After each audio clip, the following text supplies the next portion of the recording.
Olá, Vascaíno, tudo bem? Bem-vindo ao canal Gigante Vascaíno. Eu sou o André Luiz e estamos aqui hoje para falar sobre as últimas notícias do nosso Vascão. Em especial, sobre uma notícia que surgiu de que o Vasco já está praticamente vendido para um novo grupo, financeiro. Vamos conversar sobre isso, também sobre a questão das ações dessas sete pastas, porque não é assim tão fácil. Os caras querem recuperar o dinheiro que eles investiram. Vamos ver como é que está toda essa situação, vamos analisar esses detalhes. Mas antes, eu quero pedir para que você deixe seu like aqui no vídeo, que você também se inscreva em nosso canal, caso você ainda não seja inscrito, que você ative aquela notificação, aquele sininho, a notificação todas, pois assim, sempre que tiver vídeos novos aqui no canal, o YouTube te avisa. Tá legal? Pedir para você dar aquela moral pra gente de compartilhar o link desse vídeo nos seus grupos de WhatsApp, Telegram, Facebook, assim mais vascaínos vai ter acesso a essa notícia, tá bom? Vamos lá, vamos ver essa história aí do novo dono do Vasco. O Pedrinho vem conversando com um grupo, e um novo grupo financeiro para vender as ações do Vasco. Só que não é uma coisa tão fácil assim, Porque para comprar o Vasco, tem que comprar os 31% da C7 Partners. Já a C7 Partners está tentando fazer a venda casada no contrato. Compra os 31% e paga o resto do aporte. O Pedrinho está tentando desvincular, fazer um novo contrato, sair daquele contrato velho e fazer um novo contrato. Então, em que pé que está, quem é que está para comprar? Vamos tentar explicar essa situação. O jornalista Wellington Campos, da Rádio Tupi, chegou a dar a notícia no final da semana passada de que a C7 Partners já tem um comprador para os seus 31% e que esse comprador vai investir 600 milhões nas ações da C7 Partners e os 400 milhões no contrato do Vasco, no restante dos aportes do Vasco. Eu já expliquei isso aqui, como é que funciona. Esse contrato que o Salgado assinou aí, ele é tão lesivo ao Vasco que, por exemplo, a C7 Partners investiu 310 milhões e tinha que investir mais 400. Então, ela agora querendo vender as ações dela, ela valoriza as ações dela dizendo, olha, eu agora tenho ativos mais valorizados, minhas ações não valem mais 310 milhões. Estou falando de reais, vamos falar só de reais. Minhas ações valem 600 milhões, mas você tem que pagar os 600 milhões e o restante do aporte que eu devia. Ou seja, só valorizou as ações dela. As ações que são da parte do Vasco, os outros 39%, ela não valoriza. Continua sendo os 400 milhões. É um contrato muito mal feito, mas que obriga o cara a botar 1 bilhão. 600 milhões para a C7 Partners e os outros 400 milhões para o Vasco. E o Vasco fica preso a um novo sócio. Só que o Vasco tem que aceitar esse sócio. Então tem que fazer uma due diligence, o Vasco tem que aceitar esse sócio. E falar, olha, não quero esse cara como parceiro, eu quero esse cara como parceiro, tem que saber qual é o projeto esportivo desse cara, papá. E o parceiro lá que a C7 Partners encontrou, se é que realmente encontrou, não está muito disposto a isso. A própria reportagem lá da Tupi diz que a C7 Partners já tem os 600 milhões praticamente vendidos para esse novo grupo, mas que está pensando se vai vender ou não, porque eles estão muito aborrecidos com esse negócio da entrada da justiça e eles pretendem ir até o final nessa briga contra o Vasco e recuperar suas ações. Pô, piada, Brincadeira isso, Isso é piada. Os caras estão quebrados no mundo todo, vão ficar tendo desgaste jurídico aí, gastando dinheiro com advogado. O advogado que eles contrataram não é barato, é somente o da mulher da esposa, do Gilmar Mendes, é o advogado da esposa, o escritório da esposa do Gilmar Mendes, não é um escritório barato, é um dos maiores escritórios do Brasil. A C7 Partners contratou os caras e não é barato e vai ficar pagando esses caras e vai recuperar 600 milhões. E do jeito que os caras estão quebrados, precisando de dinheiro lá fora. Os caras agora, naquele processo lá dos Estados Unidos, de Nova York, o juiz mandou pagar as custas de 15 milhões do processo, 15 milhões de dólares, que para um cara que tem que investir bilhões no Everton, milhões aqui no Vasco, tal, 15 milhões é mixaria, 15 milhões de dólares, Mas o que dá aí hoje, vai estar aí 75 milhões de reais. O cara tinha que pagar agora em setembro 300 milhões ao Vasco de aporte, 75 milhões para o cara é mixaria. Os caras não pagaram. O juiz mandou, os caras não pagaram. Eles têm uma dívida, o processo, a dívida que corre é 600 milhões de dólares. O juiz falou, olha, então diz aí como você pode pagar esses 600 milhões de dólares? Como é que você pode pagar esse dinheiro? E aí a 77 Partners disse que ela não tem dinheiro nenhum em caixa. Ela não pode pagar, ela não pode nem fazer uma proposta de parcelamento porque ela não tem dinheiro em caixa. Então ela assumiu que ela está quebrada, que ela está falida. Ela assume que ela está falida quando ela diz isso para um juiz americano. E vai sair até uma decisão hoje, né? Dia 18, vai sair uma decisão lá nos Estados Unidos sobre isso. Mas o que está acontecendo por trás? Vamos tentar entender a venda do Vasco agora. Esse é o cenário, né? 77 Partners parece que tem um comprador, mas diz que não quer vender, conforme a notícia, não acredito nisso. Mas se ela vender, o cara tem que botar os 400 milhões no Vasco. E aí o cara assume esse mesmo contrato aí que está da 77 Partners, só troca a 77 Partners por essa nova empresa, ok? Essa é uma possibilidade, mas não é essa a possibilidade que o Pedrinho está contando. Vamos tentar agora ver qual é o que está acontecendo por trás, o que o Pedrinho está querendo fazer por trás dessa história. É bem interessante se isso realmente acontecer. Vamos ver agora. Olha, o Pedrinho, o grupo, né? Quando eu falo Pedrinho, falo o grupo Pedrinho, né? Vem conversando com um fundo árabe, né? E esse fundo árabe, eles vêm batendo papo, tentando entender o negócio, e eles perceberam que o Vasco é um caminho muito bom para o objetivo deles, que é aumentar a marca, aumentar o investimento em entretenimento, e futebol é uma coisa que interessa muito a esse fundo. E o fundo árabe, ele tem outros negócios no Brasil, vem fazendo outros negócios no Brasil. A gente não sabe ainda qual é o fundo, existe uma desconfiança que é o mesmo fundo do Newcastle, que investiu no Newcastle. Então, se for, os caras têm mais expertise em futebol. A gente não sabe se é, né? Tem vários fundos de investimento árabes aí, mas esse que o presidente está conversando, parece que a conversa está encaminhada, está sendo estruturada da seguinte forma. O jurídico do Vasco apresentou para os caras como vai ser a história, qual é a estratégia da saída da 77 Partners. A 77 Partners está sufocada lá fora, né? Tá totalmente quebrada, né? O fundo árabe está vendo isso também.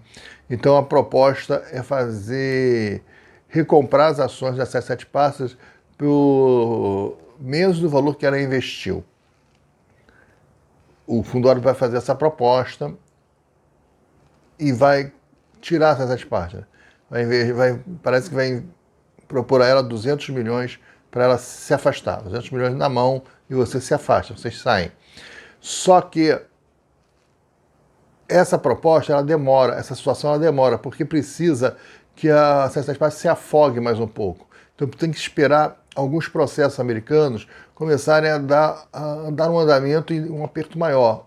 Ontem, em Delaware, onde a 77 Partners tem várias empresas abertas, inclusive a 777 Carioca, né, que é a sócia do Vasco, ela foi aberta em Delaware. Ontem, na Corte de Delaware, houve uma denúncia de pirâmide, de fraude contra a 77 Partners. Um novo processo foi aberto lá.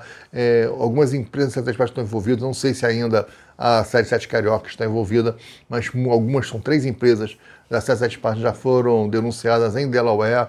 Então tem um processo em Delaware. Quer dizer, vários lugares está abrindo processo. Na Bélgica já tem processo. Então eles estão sendo asfixiados no mundo todo e precisando de grana. E a ACAP, que é a empresa que é a controladora hoje da 77 Partners, que afastou o Steven Pacho, que afastou o Josh Wonder, eles estão precisando levantar dinheiro. E eles querem levantar uma grana antes que os tribunais começam a falar, olha, paga para fulano, tem que pagar para ciclano. Por quê? Depois que o tribunal falar que tem que pagar, quando ela levantar essa grana, a grana vai para os caras, vai direto. Então eles querem pegar um dinheiro para eles, para a ACAP. A ACAP quer pegar o dinheiro, fala, não, o dinheiro é meu, não tem nada a ver com 77 Partners. E aí parece que eles estão vendendo todos os clubes, né? Já colocaram a liga de basquete, o time de basquete da 77 Partners em Londres, à venda. Só um detalhe, eles lá são donos da liga e são os donos de um time de basquete. Né, de Londres, são donos de um time de Londres e são donos da liga de basquete, aquela liga de basquete da Inglaterra. Não é a liga principal de basquete, mas eles são donos de uma liga de basquete. Então eles têm a liga e tem um time. Os dois estão vendendo, né, para fazer dinheiro, botar todos os clubes à venda. E, inclusive as ações do Vasco estão nesse bolo aí que eles querem vender. Só que eles estão pedindo 600 milhões, mas parece que o fundário vai chegar com 200 milhões na mão. Eles não têm proposta nenhuma de lugar nenhum, eles devem aceitar. Só que, em vez desse fundo árabe entrar nesse contrato, o Pedrinho quer fazer um novo contrato. E para isso, o que aconteceria, né? qual é a estrutura que o Pedrinho está montando, né? O Pedrinho precisa de dinheiro, ele está sufocado de grana. Ele precisa de dinheiro agora, ele tem dinheiro aí até setembro, ele tem dinheiro no caixa, mas de setembro em diante ele está passando sufoco. Então o Pedrinho já tem duas estratégias, como eu já falei aqui, que é a do name rights. Hoje deve votar o potencial construtivo do São Januário na Câmara, na última votação, aprovando, vai para a mão do prefeito, o prefeito sanciona, o Vasco pode começar as obras, que devem começar em dezembro.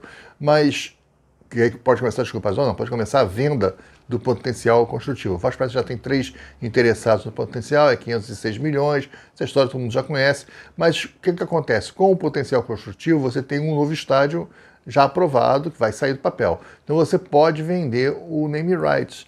Então, uma das ideias, uma das estratégias do Pedrinho é pegar o dinheiro do name rights e colocar no bolo esse ano e cumprir o fluxo. Seriam 300 milhões de reais que dariam um gás para o Vasco até para o início da próxima temporada. Isso, ok. Ao mesmo tempo, o Pedrinho tenta enxugar a folha no meio do ano. Só para vocês terem uma ideia, o Rojas ganha 600 mil reais no Vasco. Né? Então foram feitos vários contratos lesivos ao Vasco. Né? O Alexandre Matos, o nosso grande Lúcio Barbosa, a Kátia Santos, eles assinaram contratos que são lesivos ao Vasco SAF. Você não pode contratar o Rojas pagando 600 mil reais. Você já tinha o Medel pagando 800, já tem o Paí 1,5 milhão, o Rojas não pode receber 600 mil reais. Então tem algumas coisas assim lá no Vasco que vai, agora no meio do ano, vai tentar se desfazer. Do Rojas, do Serginho, do Rossi, vai ter uma barca aí que parece que vai levar esses caras, né? Que a barca ancore e leve o Galdame junto, né? Seria bom, né? Mas voltando para a nossa história de grana aqui, então esse fundo árabe pode... A outra opção, a segunda opção, é o fundo árabe fazer um empréstimo ponte pro Pedrinho. E aí seria um empréstimo de 250 milhões ou de 200 milhões para o Vasco da Gama SAF. E é só um empréstimo. O cara vai trabalhar como um sistema financeiro, é como se fosse um banco. O fundo vai lá e empresta 200 milhões ao Vasco da Gama SAF. E aí entra no fluxo, salva o ano, ok. E aí a Vasco da Gama SAF assume o seguinte compromisso: nós vamos trabalhar, tirando as 7 partners, nós vamos vender para você pelo valor X, vamos dizer que vai vender por 1 bilhão, vamos vender 70% das ações por 1 bilhão, e você já pagou 200. Só tem que pagar mais 800 milhões, e aí vai fazer um escalonamento. Você vai pagar tanto no primeiro ano, tanto no segundo ano. É assim, e desconta os 200 milhões que o cara já colocou. Ele vai antecipar 200 milhões. Com isso, ele ganha a exclusividade na compra da Vasco SAF. E parece que as coisas estão bem adiantadas nesse caminho, né? O Pedrinho está bem adiantado com esse processo, o Grupo Pedrinho está bem adiantado, está mostrando para o Fundo Árabe como é que está a desconstrução das 7 partes. Porque a ideia é, no Conselho Arbitral, retomar as ações das 7 partes sem pagar nada às 7 partes. A estratégia do CRVG é tomar as ações de volta sem pagar nada. E tem argumento para isso. Tem muito argumento para isso, isso é possível. Bem, esses são os 2 pensamentos para o Vasco poder estar equilibrado até o final do ano. Então o Vasco vai ter dinheiro, vai fazer uma janela espetacular, vamos contratar um Mbappé. Não vai. Não é isso que vai acontecer. Quanto à janela de mediano, o Vasco vai buscar jogadores livres no mercado. Jogadores que o Vasco não precisa fazer investimento. Olha só, gente, o Vasco tem um caixa de 17 milhões, uma folha de pagamento, 17 milhões por mês. Uma folha super inchada para o elenco que você tem.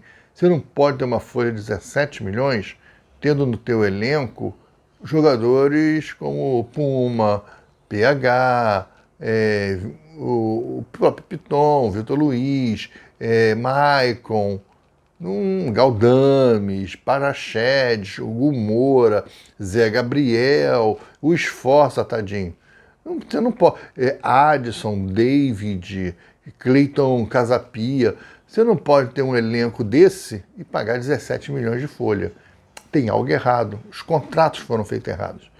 Se ofereceu valores estratosféricos, absurdos, que o Vasco ia quebrar de qualquer maneira. E para quem acha que defende aí a 7 partners, não, pelo menos com a 7 o salário estava em dia. Para começar, cara, os salários continuam em dia. E não estava tão em dia assim. Saiu a notícia ontem do canal Atenção Vascaíno que em abril o Paí teve salários atrasados. O Payet não recebeu os salários em dia, ficou muito chateado com o Vasco. Ele nunca tinha passado por isso na carreira dele, de não ter os salários pagos no mês. E em abril o Vasco resolveu não pagar o Payet. E outra coisa, não houve uma satisfação, não houve uma conversa com o Payet. Não pagou e pronto, ninguém dava explicação, ninguém apareceu no CT para falar, ele não teve acesso ao Lúcio Barbosa, ninguém sabia dizer, ninguém explicava a ele o porquê, e ele se sentiu meio que enrolado, ele não gostou da atitude da Vasco da Gama SAF, né? Não gostou do que o Lúcio Barbosa e da Cátia Santos fizeram. Né? Tem muita coisa aí errada, tem muita coisa para ser descoberta com a perícia, e essas descobertas que vão ser feitas de contrato, de contas falsas, parecem contas fantasmas envolvidas, do empréstimo à própria C7 Parte dos 25 milhões, tudo isso está sendo juntado para que no tribunal arbitral o Vasco possa provar a quebra de contrato da C7 Parte, que já é bem clara ela, e o Vasco possa retomar as ações sem ter que indenizar a C7 Parte. Essa é uma estratégia e parece que o fundo árabe que está com o Pedrinho está casado, a gente espera. E para o Vasco não ficar asfixiado, o fundo árabe vai fazer esse empréstimo ponte, que, olha, se der tudo certo, eu entro na SAF e desconto os 200 milhões. Se der tudo errado, vocês me pagam o empréstimo. É o risco que vai correr. Né? Mas o Vasco precisa de grana agora para poder ajustar a folha e ajustar o próximo ano, o próximo orçamento. O Vasco tem que conseguir acertar o seu orçamento até o final do ano e ajustar isso para o próximo ano, entendeu? A complexidade. E você não pode, manda embora o fulano, não tem contrato. A gente fala assim, manda embora o Galdames, manda embora o Praxedes. Mas não é assim, cara. Tem contrato, tem multas rescisórias. Então você tem que... Não adianta você mandar o Roger embora, que ganha 600 mil, tendo que pagar 3 milhões pro cara de rescisão. Não pode. Por exemplo, o lance do Medel. O Medel ganhava 800 mil. O Vasco conseguiu fazer um acordo costurado onde o Vasco ainda vai pagar ele 200 mil. Mas foi ele que quis sair. Mas ele falou, eu só vou sair assim. E pro Vasco era bom que ele saísse assim, porque aliviou 600 mil na folha. São 3 milhões e 600, né? Ou até um pouco mais, dá 4 milhões e 200, porque ele saiu sem receber do mês anterior, ele abre mão. Então é 600 mil por mês que ele abriu mão. E o Vasco vai ficar pagando ele 200 mil reais por mês. É melhor você ter um cara que saiu de 800 para 200. Ele não joga mais, ele já não vinha jogando mesmo, ele já não vinha produzindo para o time. Ele está fora do time. Então o Vasco vai continuar pagando 200 mil. Foi a conversa da rescisão para o Medel poder sair, cara. E deve fazer a mesma coisa com o Rojas. Tá? Você sai, em vez de pagar 600 mil, eu vou continuar te pagando 100 mil. Pô, você tinha 800 com 600, você tem aí quanto?